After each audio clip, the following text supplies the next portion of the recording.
Commodity TV live from Mines and Money, London 2022.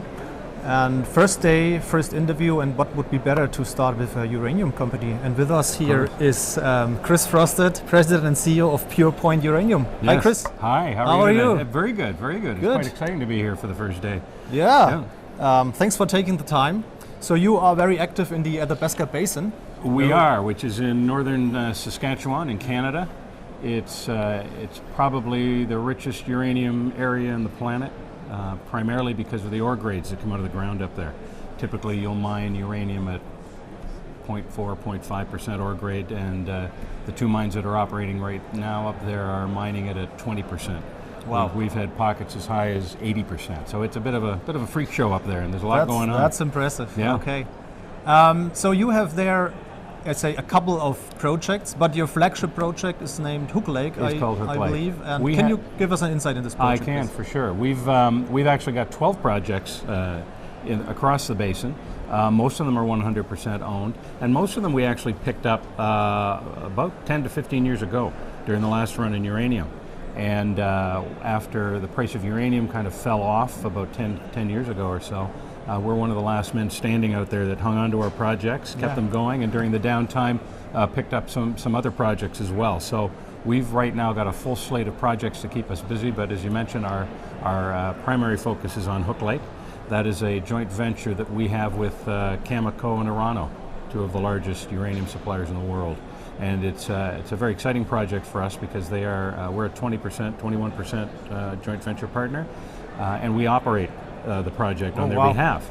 So it's been a great partnership. They provide us all the financial support and technical support, and I guess moral support in operating that project. And we'll be out there drilling again in January, our next drill program.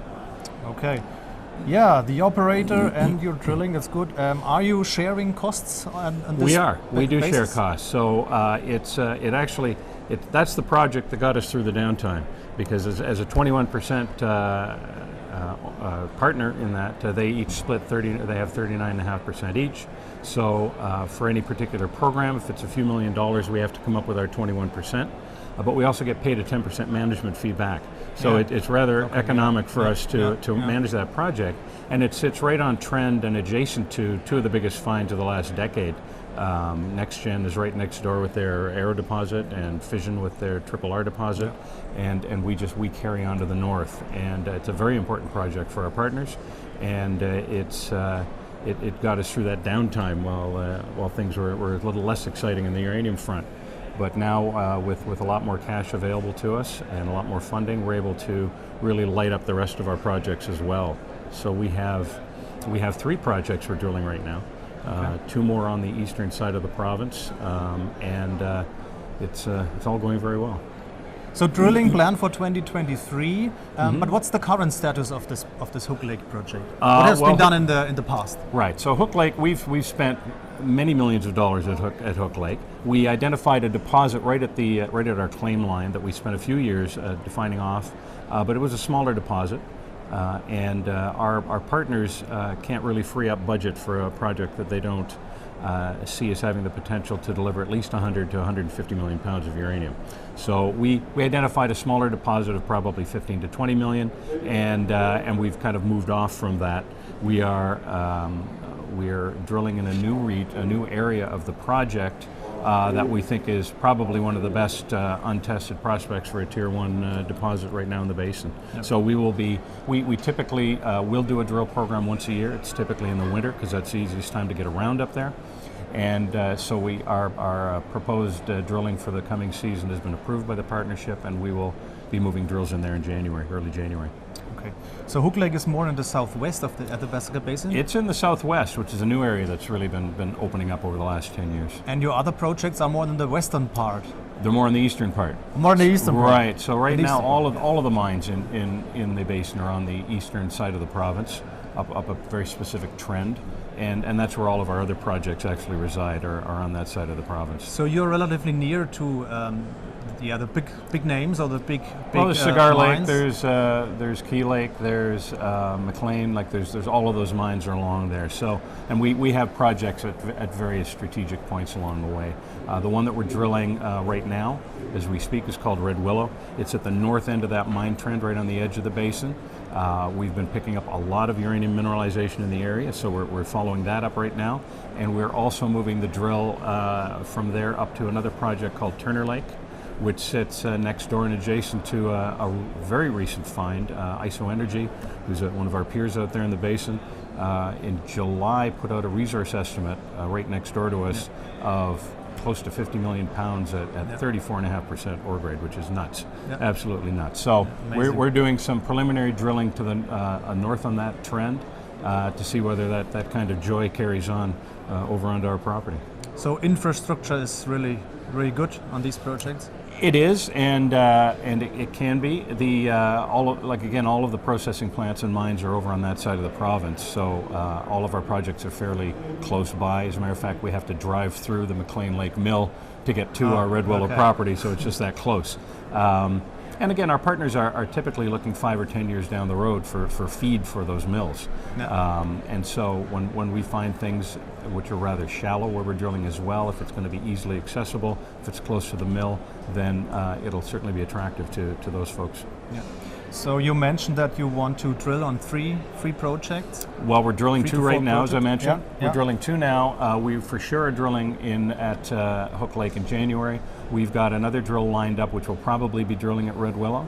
And a lot of this depends on what comes out of the season right now. So what we see come out of the ground now will determine what we drill in January. For sure, we'll be at Red Willow. Turner Lake is more of a helicopter job, so it's better done in the summer because the days are longer, and we can be drilling around the clock. So I would say what you'll see in January is drilling at Hook Lake, drilling at Red Willow.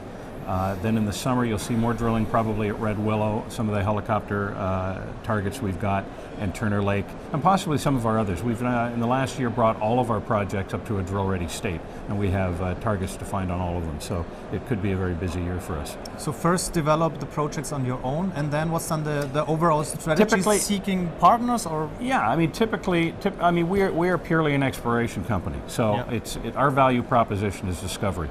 We're there to find something, not necessarily to bring it to production. That's somebody else's job.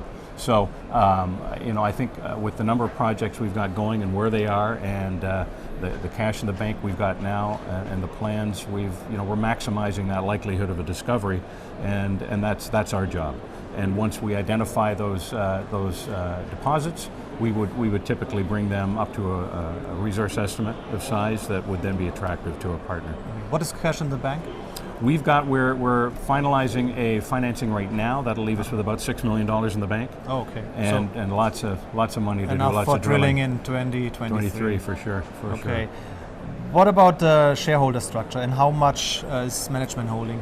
Well, we've got a lot of shares outstanding, which mainly is due to the length of time we've been operating out there and raising money in the markets. We've never done a consolidation, and we don't plan one right now. About 27% is held by funds, institutions of the shares, and about 5 to 6% are held by management and insiders, and the rest is retail.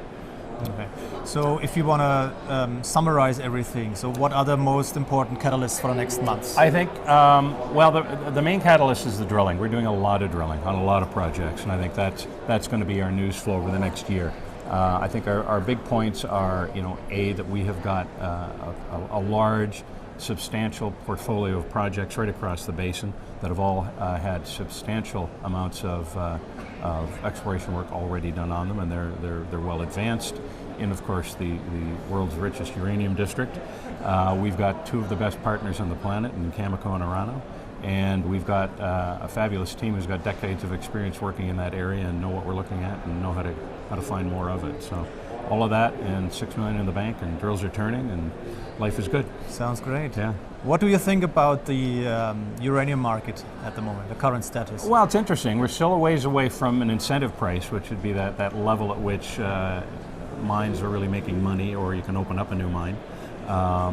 it's sitting right now, I think the price is around $50. The long-term price came out yesterday, as a matter of fact, for the month, so it's up a couple of dollars, up to $51. But it really has to get up to $65, $70 before you're really going to see stuff coming out of the ground again, and we're well on our way to that. So we've got a few catalysts happening. One is that supply-demand balance is coming back into shape. We've probably been producing, over the last 4 or 5 years, 20 to 30% less uranium than the world's been consuming. So that thing is getting balanced back up.